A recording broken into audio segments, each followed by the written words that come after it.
கர்த்தருக்கு ஸ்தோத்திரம். பிரியமானவர்களே, இன்றைய வேத வார்த்தை தானியேல் 6வது அதிகாரத்துல 70வது வசனத்தை வாசிக்கிறது. ராஜா கெம்பியின் கிட்ட வந்தபோது துயர சத்தமாய் தானியேலை கூப்பிட்டு, தானியேலே, ஜீவனுள்ள தேவனுடைய தாசனே, நீ இடைவிடாமல் ஆராதிக்கிற உன் தேவன் உன்னை சிங்கங்களுக்கு தப்பிவிக்க வல்லவராய் இருந்தாரா என்று தானியேலை கேட்டான். அப்பொழுது தானியேல், ராஜாவே, நீர் என்றும் வாழ்க. சிங்கங்கள் என்னை சேதப்படுத்தாதபடிக்கு தேவன் தம்முடைய தூதனை அனுப்பி அவைகளின் வாயை கட்டி போட்டார். அதே என்றால் அவருக்கு முன்பாக நான் குற்றமற்றவனாய் காணப்பட்டேன். ராஜாவைய உமக்கு முன்பாக நான் நீதிகேடு செய்ததில்லை என்றான். ஆமேன். அல்லேலூயா. அல்லேலூயா. தேவன் இந்த காலை வேளையில கூட தானியேலை பத்தி ஒரு பலமான வார்த்தையை கொடுத்திருக்கிறார். ஆமேன். அல்லேலூயா. ஏன்னா தானியேல் அவர் இடைவிடாமல் ஜெபித்தார். இடைவிடாமல் ஜெபித்ததுனால, ஏன்னா சிலர் செய்த சதினாலதான் அந்த சிங்கக்கெபியில தானியேல போடப்பட்டது.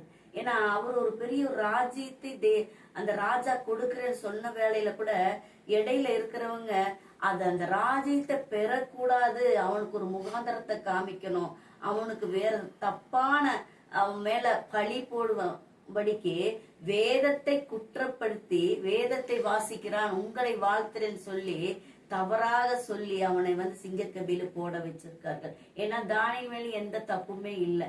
இருந்தாலும் அந்த கூட இருந்த அந்த ஊழியக்காரங்க தவறான காரியம் செஞ்சு அந்த ராஜா கீழே இருந்தவங்க அவங்கள பழி போட்டு விட்டார்கள். அந்த பழி போட்டதுனாலதான் அந்த சிங்கக்கபில போயும் கூட அவர் இடைவிடாமல் ஜெபித்ததுனால, அவர் மேல விசிஷ்டமான ஒரு ஆவி இருந்ததுனால, தேவன் அவரோடு இருந்ததுனால தூதரை அனுப்பி அந்த தானியேலை காப்பாத்தி இருக்காரு. ஆமென். அல்லேலூயா. அப்ப இப்படிதான் நம்ம ஒவ்வொரு சூழ்நிலையும் எதிராக இந்த மாதிரி சிங்க கபீலமா, என்ன சிங்கத்தின் வாயில போனோம்னா நம்ம மீண்டு வர முடியறது நிச்சயமா.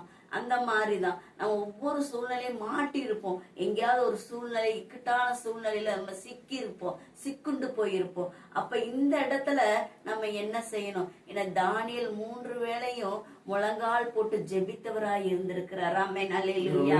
அப்ப நம்மளும் தேவனை அந்த விசுவாசம் நம்ம கிட்ட இருக்க வேண்டும். ஆமென். அல்லேலூயா. எந்த பிரச்சனை வந்தாலும் இந்த மாதிரி தானியேலை போல சிங்கக்கபில அவ்வளவுதான் நம்ம முடிஞ்சிட்டோம் அப்படிங்கறத அவரு நினைக்கல. அப்பனாலும் நம்ம தேவன் நம்மளை காப்பாற்றுவார்னு விசுவாசமா இருந்தார். அந்த இடத்துல முழங்கால் போட்டார். அது போலதான் நம்ம ஒரு பிரச்சனையில மாட்டிக்க நம்ம முடிஞ்சிட்டோம், நம்ம கதை முடிஞ்சதுன்னு நம்ம நினைக்காதபடிக்கு தேவன் நம்மளோடுதான் இருக்கிறார், நம்மளை பாதுகாப்பார்னு சொல்லி, பாதுகாக்க அவர் வல்லமையுள்ள தேவன் சொல்லி நம்ம விசுவாசிக்கும் போது கண்டிப்பா தானியேலை சிங்கக்கபிலிருந்து மீட்டது போல நம்மளே மீட்டெடுப்பார். ஆமென். அல்லேலூயா. எந்த சூழ்நிலையில் இருந்தாலும் யாரும் பயப்படாதீங்க. இந்த தானியேலுக்கு நடந்த அற்புதம் நமக்கும் நடக்கும். ஆமென். அல்லேலூயா. ஏன்னா அவரு தவறே செய்யாம தான் போய் மாட்டிக்கிட்டார். அது மாதிரிதான் நம்மள ஏதாவது நம்ம மேல தப்பும் இருக்காது, தவறும் இருக்காது. அப்பனா சில பேர் நம்மள்ட்ட எல்லாரும் பேசாம இருப்பாங்க, நம்ம மேல ஒரு வம்மையா இருப்பாங்க, இவங்க ஏதாவது பண்ணணும்னு நினைப்பாங்க.